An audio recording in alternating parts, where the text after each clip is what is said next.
Bonjour internaute, aujourd'hui je suis en Argentine pour aller découvrir la Patagonie, mais avant je voulais te montrer ça, les chutes d'Iguazu. En plus ce qui est extraordinaire c'est que t'as un arc-en-ciel permanent avec l'ombre et le soleil.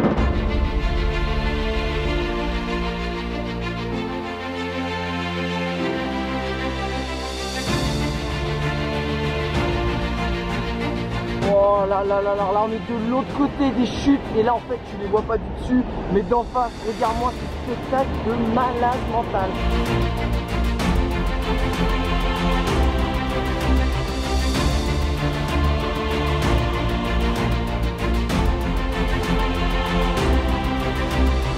Wouh, là je suis prêt là je suis prêt, tout ça l'équipe à s'envoler, oh c'est bon. Avant direction Bariloche, bon, aussi.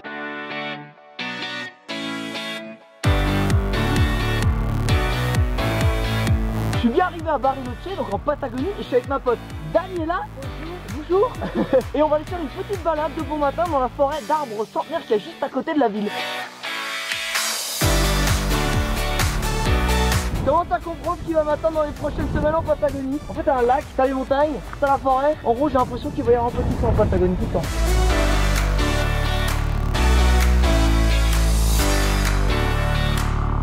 Ah mais en fait j'avais pas compris. Daniela en fait elle m'a emmené à la plage. La playa. La plaza. La plage.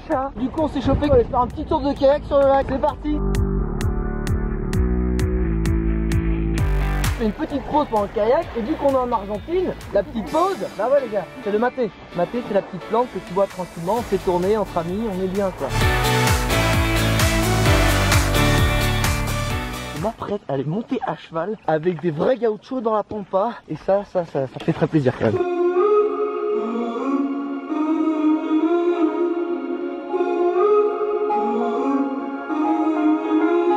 Et mon pote Ressus qui vient de me dire un truc assez génial. Lui quand il rentre le soir, la seule chose qu'il attend c'est le lendemain matin pour retourner travailler parce que ça lui manque. Mais quand tu vois ça, tu comprends.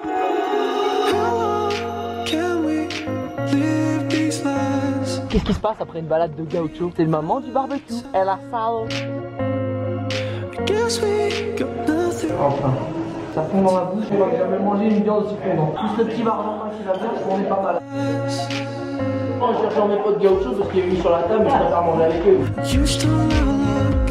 Continue l'aventure, je vais me taper 24 heures de bus pour aller dans le sud de la Patagonie jusqu'à El Chaltén.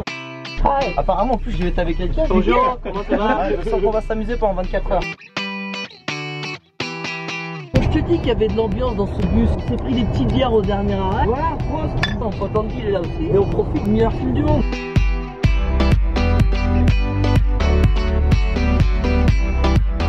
Je suis avec toute l'équipe du bus hein, parce qu'il y avait une bonne ambiance. Et on est parti pour le Fitzroy. Bon, voilà, on a à peine fait 500 mètres et puis il y a une vue de malade. Internaute, celui que tout le monde veut voir, celui qui représente la Patagonie, je te présente Monsieur Fitzroy, il est là.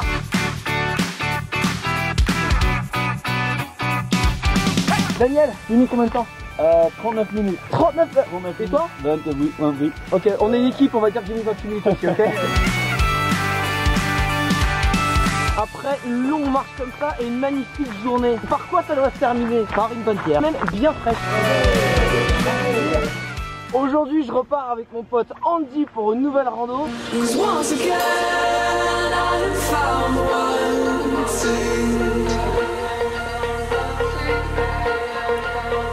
On va essayer de faire 25 minutes de marche de plus pour aller tout en haut là voir la plus grande vue sur toute la région.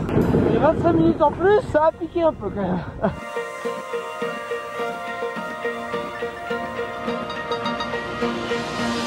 Feel like I've played this before.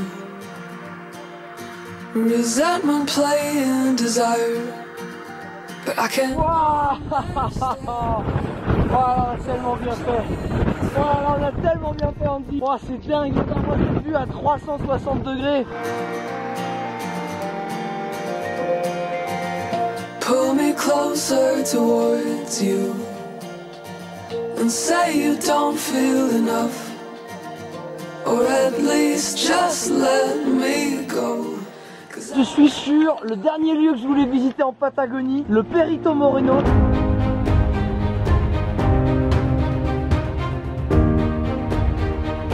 Ce qui est dingue, c'est quand tu marches le long du Perito Moreno, t'entends des gros craquements, t'as l'impression que c'est l'orage ou le tonnerre. Et c'est des morceaux de glace qui tombent dans l'eau, qui craquent, c'est impressionnant.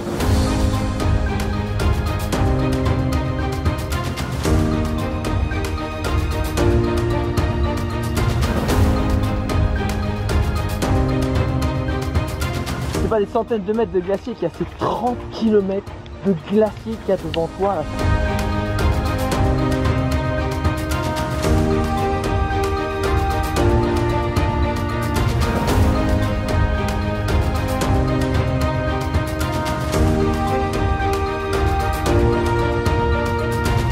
Pour finir ce séjour en Patagonie en beauté, bah écoute, moi je me suis dit que ça pouvait être une super idée quand même de marcher directement sur le glacier Perito Moreno.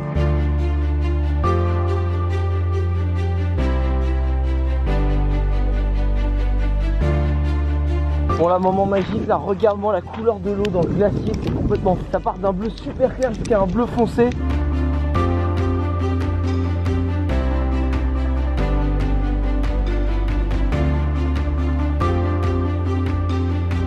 T'as l'impression d'être dans un désert de glace, perte de vue, y a rien. J'imagine même pas si t'es en Antarctique, mais là ça donne un avant-goût et c'est à la fois féerique et magique.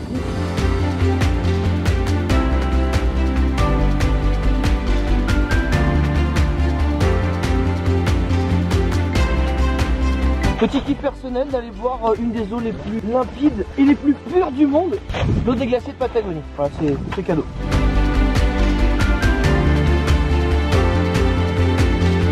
Et ben, je comprends maintenant pourquoi les gens me disaient que la Patagonie c'était leur plus beau voyage. En termes de grands espaces et de nature, c'est juste une claque monumentale que je me suis prise.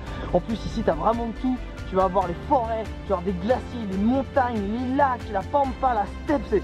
C'est vraiment une grande variété de paysages. En plus, au début, avec le petit bonus des chutes d'Iguaçu, qui est une autre merveille de la nature absolument incroyable. Pareil, je me suis fait vraiment envoûter par le lieu. La Patagonie, c'est vraiment le lieu pour les gens qui aiment la nature, tu vois, pour te balader, pour faire des treks, pour prendre une grande bouffée d'air frais. Parce que je t'annonce que si t'es plutôt urbain ou city break, je suis pas sûr que tu apprécies le coin ou que tu te sens vraiment à l'aise. En tout cas, clairement, je te recommande vraiment de venir. Je pense que les images ont parlé d'elles-mêmes. Regarde, hein, elles parlent encore d'elles-mêmes juste derrière moi. Et écoute, moi je te dis à bientôt internaute. Et avant de partir, surtout, n'oublie pas de t'abonner à mes réseaux Snapchat, Instagram, Facebook et Twitter, etc.